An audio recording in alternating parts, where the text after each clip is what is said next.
मौनी अमावस्या की वजह से টানা 11 দিনের সফরে পশ্চিমবঙ্গে অবস্থান করছেন উগ্র হিন্দুত্ববাদী সংগঠন রাষ্ট্রীয় স্বয়ংসেবক সংঘ আরএসএস এর প্রধান মোহন ভগবত। আরএসএস এর ইতিহাসের কোন সংঘ চালকের এটাই প্রথম এত দীর্ঘ পশ্চিমবঙ্গ সফর। আনন্দবাজার বলছে, কলকাতায় মোহন ভগবতের এবারের সফরের সাথে রয়েছে বাংলাদেশ ইস্যু। দেশের অস্থিরতাকে কাজে লাগিয়ে পশ্চিমবঙ্গে নিজেদের উগ্র কোনো স্বার্থ হাসিলের জন্যই এই সফর বলে গুঞ্জন শুরু হয়েছে। তবে আরএসএস প্রধানের এই সফরকে ভালোভাবে নিচ্ছে না পশ্চিমবঙ্গ তৃণমূল সরকার। মোহন ভগবতের এই সফর নিয়ে পশ্চিমবঙ্গের রাজনীতিতে নতুন শঙ্কা ঘনিয়ে এসেছে। কয়েক মাস ধরে বাংলাদেশের অস্থিরতার সাথে মোহন ভগবতের কলকাতা সফরের যোগ থাকার কথা জানাচ্ছে গণমাধ্যমগুলো।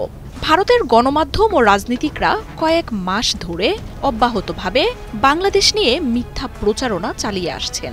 দেশে সংখ্যালঘুদের উপর হামলা হচ্ছে বলেও দাবি করছে তারা। পশ্চিমবঙ্গের সাধারণ অনেক মানুষ এসব তথ্য বিশ্বাসও করছেন। জেনেক্সে শিফট করো, লাইফকে লিফট করো। পরিবর্তিত এই পরিস্থিতি তাই উগ্রবাদ ছড়ানো মোহন ভগবতের জন্য একেবারেই আদর্শ।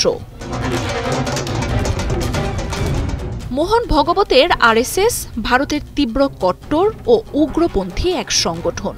এই সংগঠনের মূল লক্ষ্যই ভারত জুড়ে উগ্র হিন্দুত্ববাদ ছড়িয়ে দেয়া। ভারতের প্রধানমন্ত্রী নরেন্দ্র মোদী সহ অমিত শাহ, রাজনাথ সিং এর মতো ব্যক্তিরা আরএসএস এর কট্টর সমর্থক। ভারতের রাজনীতিতে এখন যে ধর্মভিত্তিক উগ্রবাদ চলছে তার পেছনেও রয়েছে আরএসএস এর হাত। जो दुखद हादसा हुआ है, আনন্দবাজারের প্রতিবেদন বলছে, সংঘ ঘনিষ্ঠ তাত্ত্বিকদের ব্যাখ্যা, বাংলাদেশের পরিস্থিতি পশ্চিমবঙ্গের জনমনে যথেষ্ট প্রভাব ফেলেছে বলে আরএসএস মনে করছে।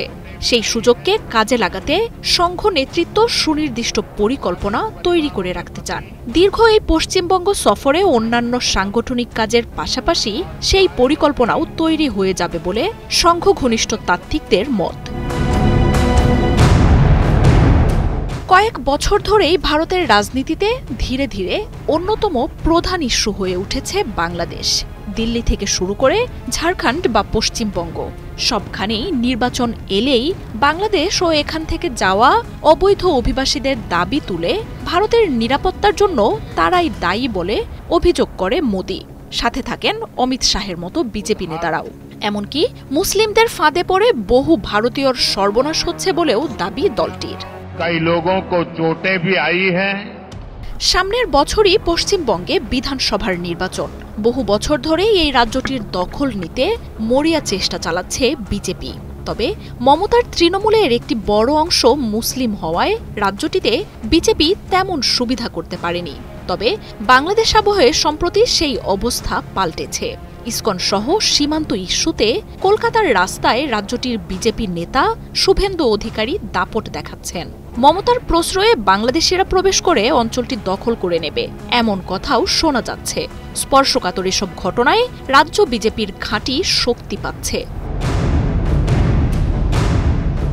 আর বাংলাদেশ ইস্যুকে জিইয়ে রেখে পশ্চিমবঙ্গের হিন্দু ভোট একাট্টা করার মিশনে নেমেছে বিজেপি। কিছুদিন আগে মমতা বন্দ্যোপাধ্যায়ও বলেছিলেন, সীমান্ত অঞ্চলগুলোতে দাঙ্গা তৈরির চেষ্টা চলছে। আর এসব ষড়যন্ত্রের মাধ্যমে বাংলাদেশের প্রতিবেশী রাজ্যটির দখল নেয়ার ষড়যন্ত্রই হয়তো চূড়ান্ত করতে এসেছেন আরএসএস প্রধান। মার্জিয়া উপমা, ৭১।